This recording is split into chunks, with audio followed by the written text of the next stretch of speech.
안녕하세요. 2차 관세법의 김보미 관세사입니다.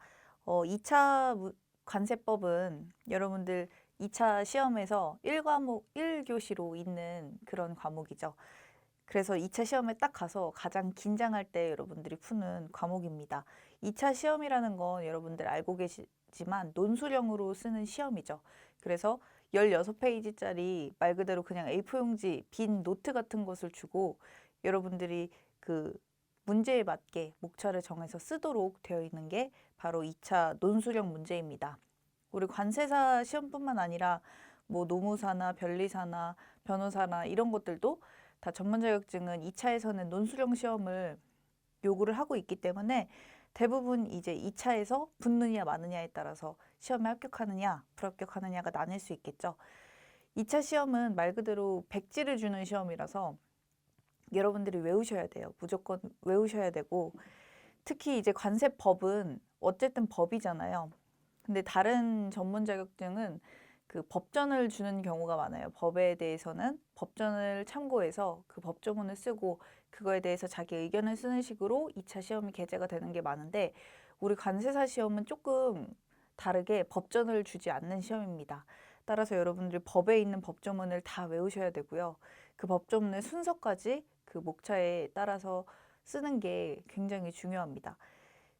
그 관세법이라는 것이 아무래도 법이다 보니까 외울 게 굉장히 많아요. 여러분들 그 법의 제목까지도 외워야 되는 그런 어려움이 있지만 한 번 외우면 가장 쉽게 쓸 수 있는 과목이 또 관세법입니다.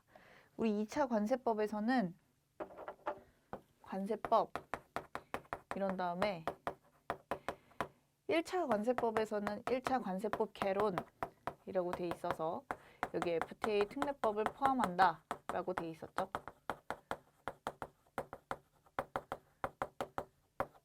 근데 여기에서 나아가서 1차에서 이제 합격을 하셨다면 2차 관세법으로 가게 됩니다. 여기서는 이제 더 이상 개론이라는 말은 없고 관세법이라고 관목이 돼 있죠. 더 이상 객관식에서 봤던 그런 개괄적인 내용 말고 더 심층적으로 여러분들이 논술형으로 의견을 써야 되는 문제가 관세법입니다. 2차에서는 FTA 특례법을 포함 이렇게 안 돼 있고 환급 특례법을 포함 이렇게 돼 있죠. 그래서 1차에서 배우셨겠지만 FTA 특례법을 추가적으로 배우셨고 우리 2차에서는 환급 특례법이라는 것을 추가적으로 배우게 돼요. FTA 특례법 공부해 보셨으면 아시겠지만 거의 관세법에 있는 원산지 규정에 비슷하게 FTA 특례법이 돼 있었죠. 그것처럼 환급 특례법도 여러분 관세법상 환급 세 가지 배우셨죠. 뭐 41조 환급, 106조 환급, 그리고 종합보세구역에서의 환급 이렇게 세 개가 있었는데 요거에 심층돼서 환급 특례법이라고 보시면 돼요.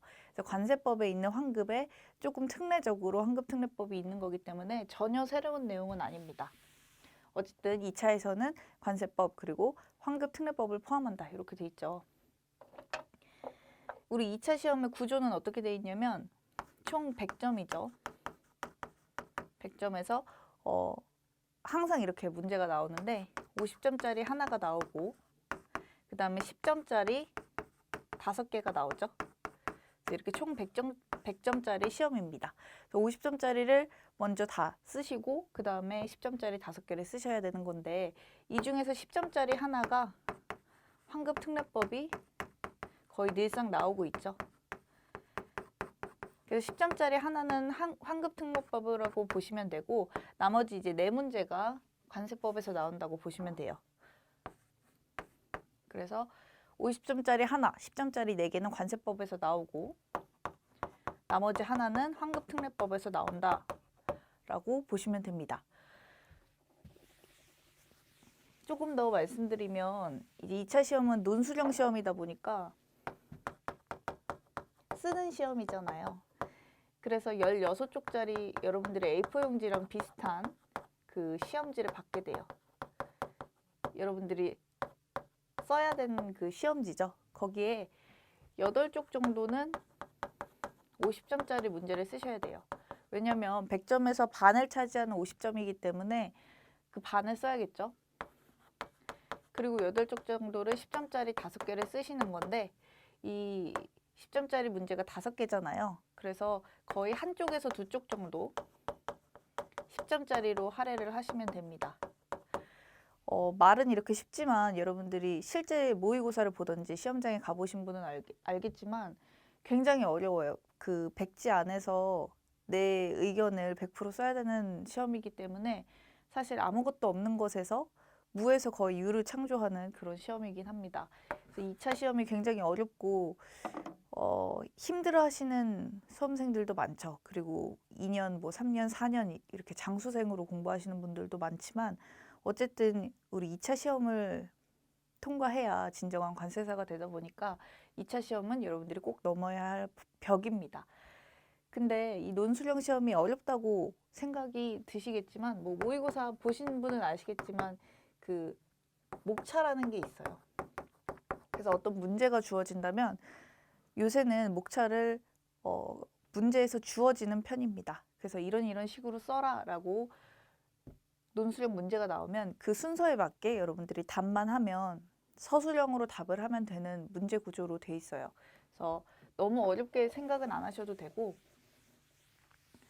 뭐 50점 문제라고 치면 뭐에 대해서 논술하시오 이렇게 대부분 써 있는데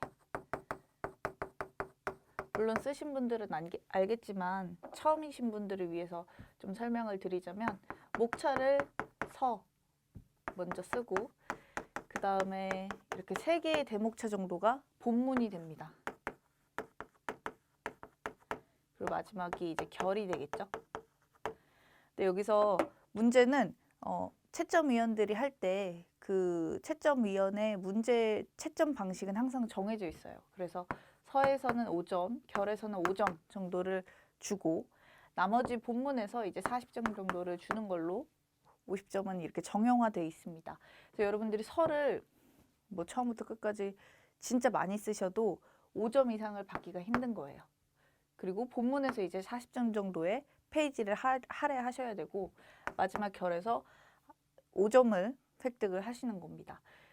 그래서 이 본문뿐만 아니라 목차의 중요성을 말씀드리기 위해서 쓴 건데 이 목차에 주어져 있는 점수가 있기 때문에 서를 아무리 많이 쓰든지 결을 아무리 많이 쓰든지 만점은 5점밖에 되지 않아요. 그래서 여러분들이 그 본문을 많이 써야 점수를 높일 수 있는 방법이 되겠죠. 그래서 저는 강의를 할 때 먼저 목차를 여러분한테 지정을 해주고 이런 식으로 채점위원회 그 채점 점수표는 구성이 되어 있을 거다라고 말씀을 드리면서 목차를 먼저 잡습니다. 목차를 잡으면 내가 몇 쪽을 써야 되는구나 이게 눈으로 나오죠. 우리 문제지가 이렇게 돼 있는데 이게 이제 한쪽이죠. 이런 게 이제 16페이지 있다고 보시면 되는데 거의 이 한쪽이 10점 분량이라고 생각하시면 돼요. 그래서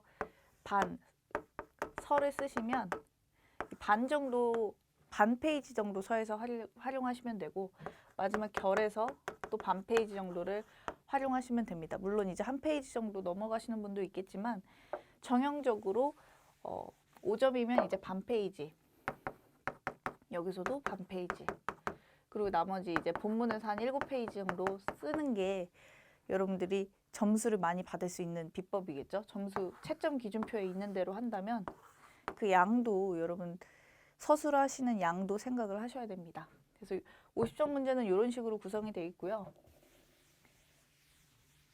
10점짜리가 또 5문제 나온다고 말씀드렸죠. 10점짜리는 말 그대로 아까 말씀드린 대로 한쪽에서 2쪽 정도 그 활용을 하시면 됩니다. 작성할 때. 그래서 여기는 대목차를 따로 정하지는 않고 1번에서 2번, 3번 이런 식으로 그냥 소목차로 쓰시면 돼요. 왜냐면 10점짜리는 대부분의 목차를 정해주기 때문에 이 목차에 따라서 뭐 의, 뭐 기간, 뭐 내용, 뭐 이런 것들을 문제에서 주어진 대로 쓰면 되는 게 10점짜리 문제입니다. 그래서 50점짜리는 목차를 정할 때도 여러분들이 한번 생각을 하고 적는 게 좋아요. 왜냐면 아무리 내가 알고 있는 내용이라도 개괄적으로 그 뼈대가 잡혀져 있지 않으면 괜히 다른 데서 시간 낭비를 할 가능성이 높기 때문에 50점은 먼저 목차를 잡으시는 게 좋고 10점짜리는 목차가 대부분 문제에서 주어지기 때문에 소목차로 대목차를 정하지 않고 가는 것이 일반적입니다. 그래서 다음 시간부터 이제 2차 관세법을 본격적으로 들어가게 될 텐데 제가 강의를 할 때는 50점짜리 문제, 10점짜리 문제 모두 목차를 어떻게 정할지 말씀을 해드리고 그 목차에 따라서 어떤 내용이 더 많이 들어가야 되는지 그 문제에서 중점적으로 채점 기준으로 되는 부분이 무엇인지 이런 것들을 주로 말씀해 드릴 거예요. 그래야 여러분들이 2차 시험에 가서 내가 어떤 내용을 더 많이 써야 되는구나 이런 것들이 감이 오기 때문에 그렇게 설명을 드리도록 하겠습니다. 그래서 다음 시간부터 본격적으로 관세법 챕터 1 총칙부터 공부하도록 하겠습니다. 수고하셨습니다.